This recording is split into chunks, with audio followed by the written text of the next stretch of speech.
சிறுநீர் எரிச்சல் ஏற்பட 5 காரணங்கள். யூரின் போகும்போது எரிச்சல் ஏற்பட்டா உடம்போட சூடு தான் காரணம் அப்படின்னு ஒரு சில பேர் சொல்லுவாங்க. ஒரு சில பேர் யூரின் இன்ஃபெக்ஷன் ஆயிருக்கு அதனால எரிச்சல் இருக்கு அப்படின்னு சொல்லுவாங்க. ஒரு சிலர் அட்வான்ஸா உங்களுக்கு ஸ்டோன் வந்துருச்சு அப்படின்னு சொல்லுவாங்க. யூரின் எரிச்சல் அப்படிங்கிறது ஒரு சாதாரண விஷயம் இல்ல, ஒரு வார்னிங் சிக்னல். நம்ம உடம்புல இருக்கிற பிரச்சனையை நமக்கு உணர்த்துற ஒரு அறிகுறி. இதை சாதாரணமா எடுத்துக்கிட்டா பெரிய பிரச்சனையிலையும் கொண்டு போய் விடும். சிறுநீரோட நிறத்தை வச்சு நம்ம நோயை கண்டுபிடிக்கலாம். சர்க்கரை மக்களுக்கு அடிக்கடி வரக்கூடிய பிரச்சனை இந்த சிறுநீர் எரிச்சல். இதனால இந்த வீடியோ சர்க்கரை மக்களுக்கு முக்கியம், சர்க்கரை இல்லாதவங்களுக்கும் முக்கியம். வீடியோவை ஆரம்பத்திலேருந்து முடிவு வரைக்கும் ஸ்கிப் பண்ணாம பாருங்க. அப்பதான் நான் என்ன சொல்ல வர்றேன் அப்படிங்கிறது உங்களுக்கு புரியும். நான் டாக்டர் மணிவண்ணன், ஸ்ரீ பார்வதி சர்க்கரை நோய் மருத்துவமனை, காரைக்குடி. எங்கள் மருத்துவமனை சர்க்கரையினால் வரக்கூடிய கால் புண், சர்க்கரையினால் வரக்கூடிய இருதய பாதிப்பு, பல் பாதிப்பு, கிட்னி பாதிப்பு, கண் பாதிப்பு, இதையெல்லாம் பார்க்கறதுக்கு ஒரு மருத்துவ குழுவே இருக்கு. இதுவரைக்கும் 4800க்கு மேற்பட்ட சர்க்கரை புண்களை எங்கள் மருத்துவமனை ஆத்தி இருக்கு. இதை பத்தி நீங்க தெரிஞ்சுக்கணும்னா எங்களுடைய ஸ்ரீ பார்வதி ஹாஸ்பிட்டல்.com அப்படின்ற வெப்சைட்டுக்கு போய் அங்க பிளாக்ல கேஸ் ஸ்டடின்னு கிளிக் பண்ணுங்க. போட்டோ ஆதாரத்தோட கொடுத்துருக்கோம், நீங்களே பார்த்து தெரிஞ்சுக்க முடியும். 2 மாசத்துக்கு முன்னாடி ஒரு சுகர் பேஷண்ட் என்கிட்ட வந்தாரு. எனக்கு சர்க்கரை 7 வருஷமா இருக்கு, சர்க்கரைக்கு நான் மாத்திரையெல்லாம் சாப்பிட்றது இல்ல, உணவு கட்டுப்பாடும் இயற்கையான மருந்துகளும் தான் சாப்பிட்றேன் அப்படின்னு சொன்னாரு. எனக்கு 1 மாசமா நீர்க்கடுப்பு, அதாவது நீர் போகும்போது எரிச்சல் இருந்துகிட்டே இருக்கு. இப்ப சமீபமா நிறைய யூடியூப் வீடியோ எல்லாம் போய் பார்த்தேன். சர்க்கரைக்கு நான் மாத்திரை சாப்பிடாம இருக்கிறதுனால கிட்னி ஃபெயிலியர் எதுவும் வந்துருச்சோ அப்படின்னு ஒரு பயம் வந்துச்சு. அதனால உங்க மருத்துவமனைக்கு வந்தேன். எனக்கு இந்த நீர்க்கடுப்பு பிரச்சனை எதனால வருது அப்படிங்கிறதையும் பார்த்துட்டு அதை சரி செய்யணும் சார் அப்படின்னு சொன்னாரு. நீங்க பார்த்துக்கிட்டு இருக்க எங்க சேனல் தொடர்ச்சியா சர்க்கரையை பற்றிய விழிப்புணர்வை கொடுத்துக்கிட்டே வருது. இந்த சேனல் மூலம் கிடைக்கிற பணம் ஏழை சர்க்கரை குழந்தைகள் இன்சுலின் வாங்க பயன்படுத்துறோம். அதனால அவசியம் சப்ஸ்கிரைப் பண்ணி பாருங்க. அப்படி வந்த பேஷண்ட்டுக்கு பேசிக்கான டெஸ்ட்லாம் எடுத்து பார்த்தோம். சர்க்கரையோட அளவு, யூரியாவோட அளவு, ஸ்கேன் இதெல்லாம் பண்ணி பார்த்தோம். அதுல அவருடைய சர்க்கரையோட அளவு 298 இருந்தது. 3 மாச ஆவரேஜ் சர்க்கரையோட அளவு 11.2 இருந்தது. இது ரொம்ப அதிகம். அது போக யூரினரி இன்ஃபெக்ஷனும் இருந்தது. அவருக்கு வயசு 58. ஸ்கேன் பண்ணி பார்க்கறப்ப அவருடைய நீர்ப்பைக்கு கீழே இருந்த பிராஸ்டேட் சுரப்பிலையும் வீக்கம் இருந்தது. இதனால அவருடைய நீர்ப்பை முழுசா நீரை வெளியேற்ற முடியாத ஒரு நிலைமை. அந்த வீக்கம் சாதாரண வீக்கமா அப்படின்னு பார்க்கறதுக்கு PSA டெஸ்ட் எடுத்து பார்த்தோம். அது நார்மலா தான் இருந்துச்சு. அது கூட இருந்தால் அவருடைய பிராஸ்டேட் சுரப்பில கேன்சர் இருக்குன்னு பொருள். ஆனா அவருடைய ரிசல்ட் நார்மலா இருந்தது. இப்ப அவருக்குள்ள பிரச்சனைகள் அப்படின்னு எடுத்துக்கிட்டோம்னா கட்டுப்பாடு இல்லாத சர்க்கரை நோய், பிராஸ்டேட் சுரப்பில வீக்கம் இருக்கிறதுனால அவருடைய நீர்ப்பை முழுசா நீரை வெளியேற்றல. அதனால நீர்ப்பையில ஒரு நீர் தேக்கம் இருந்திருக்கு. இந்த நீர் தேக்கமும் சர்க்கரை சத்து அளவும் அதிகமா இருக்கிறதுனால அவருடைய நீர்ப்பையில இன்ஃபெக்ஷன் ஆயிருச்சு. அதனால அவருக்கு யூரினரி இன்ஃபெக்ஷன் வந்திருந்தது. இந்த பிரச்சனையினால அவருக்கு தொடர்ச்சியா 1 மாசமா நீரெரிச்சல் இருந்துகிட்டே இருந்தது. இது எல்லாமே அவருக்கு புரிய வச்சு சர்க்கரைக்கு தொடர் சிகிச்சை வேணும், பிராஸ்டேட் சுரப்பி வீக்கத்துக்கும் தொடர்ச்சியா நீங்க மாத்திரை சாப்பிடணும், இந்த யூரினரி இன்ஃபெக்ஷனுக்கு மட்டும் 1 வாரம் 10 நாளைக்கு மாத்திரை சாப்பிட்டால் போதுமானது அப்படின்னு சொல்லி புரிய வச்சு நான் சர்க்கரையை கட்டுப்படுத்துறதுக்கான மாத்திரை எழுதி கொடுத்துட்டேன். எங்க ஹாஸ்பிட்டல்ல இருக்கிற யூராலஜிஸ்ட் அவரை பரிசோதனை பண்ணி பிராஸ்டேட் சுரப்பி வீக்கத்துக்கும் யூரினரி இன்ஃபெக்ஷனுக்கும் மாத்திரை எழுதி கொடுத்தாரு. 1 மாசத்துல அவருடைய பிரச்சனை சரியாயிடுச்சு. இப்ப அவர் பிராஸ்டேட் மாத்திரையும் சர்க்கரை மாத்திரையும் தொடர்ச்சியா சாப்பிட்டுக்கிட்டு வர்றாரு. சர்க்கரை மக்களுக்கு மட்டும் ஏன் இது அதிகமா நடக்குது அப்படிங்கறத பத்தி என்னுடைய 35 வருஷ அனுபவத்தை தொகுத்து நோய்களின் தாய் அப்படின்ற பெயர்ல ஒரு புத்தகம் எழுதியிருக்கிறேன். இந்த புத்தகம் உங்களுக்கு வேணும்னா இந்த டிஸ்பிளேல தெரிகிற நம்பருக்கு போன் பண்ணியோ அல்லது வாட்ஸ்அப்ல புக் வேணும் அப்படின்னு மெசேஜ் போட்டோ கொரியர் மூலம் இந்த புத்தகத்தை பெற்றுக்கொள்ளலாம். இந்த வீடியோ பார்க்கறவங்க இப்ப நான் சொல்ற விஷயத்தை ரொம்ப கவனமா கேட்டுக்கோங்க. யூரினோட நிறத்தை வச்சே நம்ம நோயை கண்டுபிடிக்க முடியும். அதை எப்படிங்கிறத நான் வேற விதமா உங்களுக்கு சொல்லித்தரேன். இந்த செடியில் உள்ள இலையை பாருங்க. நீர்ச்சத்து அதிகமா இருந்துச்சுன்னா இந்த மாதிரி செடியில் உள்ள இலை மாறும். இதை பார்த்துட்டு நம்ம அந்த செடிக்கு தண்ணி குறைவா கொடுக்கணும். இந்த இலையை பாருங்க,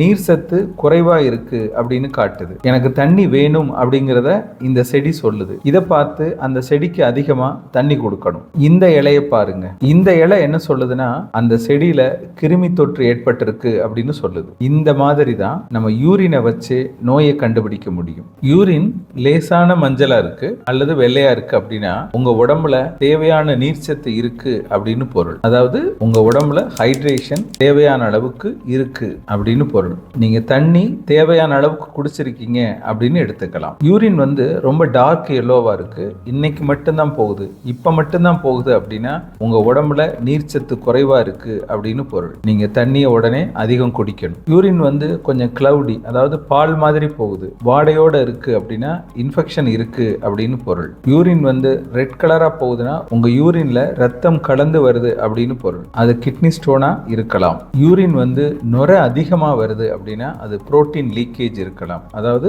புரதச்சத்து உங்க சிறுநீர் வழிய வெளியேறுது அப்படின்னு பொருள். இந்த மாதிரி அறிகுறிகள் இருந்துச்சுன்னா நீங்க உடனே டாக்டரை பார்த்து அதுக்கான பரிசோதனைகள் பண்ணி உங்க நோய் என்னன்னு கண்டுபிடிச்சு உடனே சிகிச்சை எடுத்துக்கோங்க.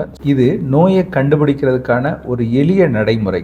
இதை பார்த்துட்டு சொந்த வைத்தியம் எதுவும் நீங்க பண்ணிடாதீங்க. பக்கத்தில் உள்ள டாக்டரை பார்த்து பரிசோதனை பண்ணி பரிசோதனை முடிவில் உங்களுக்கு என்ன நோயின்னு கண்டுபிடிச்சு அதற்கு ஏற்ப சிகிச்சை எடுத்துக்கோங்க. இந்த அறிகுறிகள் உங்களுக்கு இருந்துச்சுன்னா கமெண்ட்ல பதிவிடுங்க, நான் அதுக்கு பதில் சொல்றேன். நீர்ச்சத்து குறைபாடுனால வரக்கூடிய டார்க் எல்லோ யூரின் இன்னைக்கு மட்டும்தான் இருக்கு அப்படின்னா தண்ணி நிறைய குடிங்க. ஒரு மனுஷன் ஒரு நாளைக்கு 2-3 லிட்டர் தண்ணி அவசியம் குடிக்கணும்.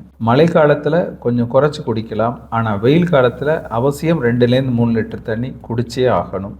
சிறுநீர் எரிச்சல் ஏற்படுவதற்கான 5 காரணங்களை பார்ப்போம். முதல் காரணம் யூரினரி இன்ஃபெக்ஷன். சக்கரை மக்களுக்கு சக்கரை கட்டுப்பாட்டில் இல்லை அப்படின்னா யூரின் வழியே சக்கரை வெளியேறும். அப்ப யூரின்ல சக்கரை சத்து அதிகமா இருக்கிறனால நீர் போற பாதையிலெல்லாம் சக்கரை சத்து படிஞ்சிருக்கும். உங்களுக்கு இனிப்பு பிடிக்கும்ல, அது மாதிரி பாக்டீரியா ஃபங்கஸ்க்கும் இனிப்பு பிடிக்கும். இதனால யூரினரி இன்ஃபெக்ஷன் வரும். இதோட அறிகுறிகள் அப்படின்னு பார்த்தோம்னா நீர் எரிச்சல் இருக்கும், அடிக்கடி நீர் போகும், யூரின் ஸ்மெல் இருக்கும், அதாவது வாடை இருக்கும், யூரின் கொஞ்சம் கலங்களா போகும். இரண்டாவது காரணம் டயபெட்டிக் சிஸ்டோபதி, அதாவது நீர்ப்பையில உள்ள நரம்புகள் பலவீனப்படுதல். சர்க்கரை நோய் நீண்ட நாள் கட்டுப்பாட்டில் இல்லாமல் இருந்தா நரம்பு மண்டலம் பாதிக்கப்படும். அந்த மாதிரி நரம்பு மண்டலம் பாதிக்கப்படும் போது நீர்ப்பையில உள்ள நரம்புகளும் பாதிக்கப்படும். இதனால நீர்ப்பை ரொம்ப வீக் ஆயிரும். நீர்ப்பை நீரை வெளியேற்ற முடியாது. எப்பவுமே நீர்ப்பையில ஒரு 150-200 மில்லி நீர் தேங்கி நிற்கும். இந்த நீர் தேக்கத்தினால் அடிக்கடி இன்ஃபெக்ஷன் ஆயிரும். இதனால நீர் எரிச்சல் இருந்துகிட்டே இருக்கும். நீர் எரிச்சல் ஏற்படுவதற்கான 3வது காரணம், இது ஆண்களுக்கு புரோஸ்டேட் சுரப்பியில் வீக்கம். பெரும்பாலும் 50-60 வயசுக்கு மேலதான் வரும்.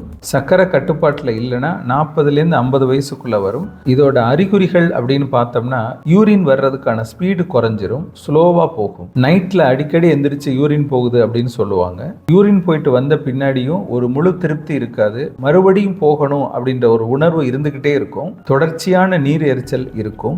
இந்த புரோஸ்டேட் சுரப்பி வீக்கம் வந்துட்டா இது சாதாரண வீக்கமா அல்லது புரோஸ்டேட்ல கேன்சர் வந்துருச்சா அப்படிங்கிறத PSA டெஸ்ட் அப்படிங்கிற ஒரு பரிசோதனை மூலம் கண்டுபிடிச்சு கேன்சரா இருந்துச்சுன்னா அறுவை சிகிச்சை பண்ணணும். சாதாரண வீக்கமா இருந்தா தொடர்ச்சியா மாத்திரை சாப்பிடணும். 4வது காரணம், இது பெண்களுக்கு வரும். பெண்களுக்கு 50 வயசு ஆகிறப்ப ஹார்மோன் சேஞ்சஸ் இருக்கும். இதனால வயிற்றுல உள்ள சதை பகுதி எல்லாம் கொஞ்சம் தளர்வடைய ஆரம்பிச்சிடும். நீர்ப்பையோட கன்ட்ராக்ஷன் குறைஞ்சு ரிலாக்ஸ் ஆக ஆரம்பிச்சிடும். முழுசா நீரை வெளியேற்ற முடியாத ஒரு தன்மை இருக்கும். ஹார்மோன் மாற்றத்தால நீர் வர்ற பகுதி முழுவதும் ட்ரை ஆயிரும். நீரையும் முழுசா வெளியேற்ற முடியாது.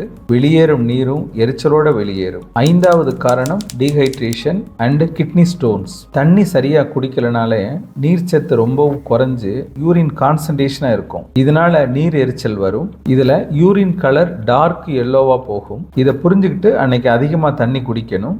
அடுத்து ஸ்டோன். கிட்னியில இருக்கிற ஸ்டோன் இறங்கி நீர்ப்பைக்கு வர ஆரம்பிச்சாலே எரிச்சல் இருந்துகிட்டே இருக்கும். ரொம்பவும் எரியும், அடிவயிறும் வலி அதிகமா இருக்கும். நீரோட கலரும் சிகப்பு கலரா மாறும். சிறுநீர் எரிச்சல் ஏற்பட 5 காரணங்களையும் விளக்கி சொல்லிட்டேன். இந்த பிரச்சனை இருந்துச்சுன்னா மருத்துவ பரிசோதனை செஞ்சு நமக்கு என்ன பிரச்சனை, ஏன் எரிச்சல் வருது அப்படிங்கிறத கண்டுபிடிச்சு அதற்கு ஏற்ப வைத்தியம் பண்ணாதான் எரிச்சல் குறையும். நம்ம தொடர்ச்சியா சர்க்கரை கட்டுப்பாட்டுல வச்சுக்கிட்டோம்னா இவ்வளவு பிரச்சனையை தவிர்த்திடலாம். அதனால சர்க்கரைக்கு மாத்திரை சாப்பிடுங்க. முறையான மருத்துவ பரிசோதனையை 2 அல்லது 3 மாசத்துக்கு ஒருக்க செஞ்சுக்கோங்க.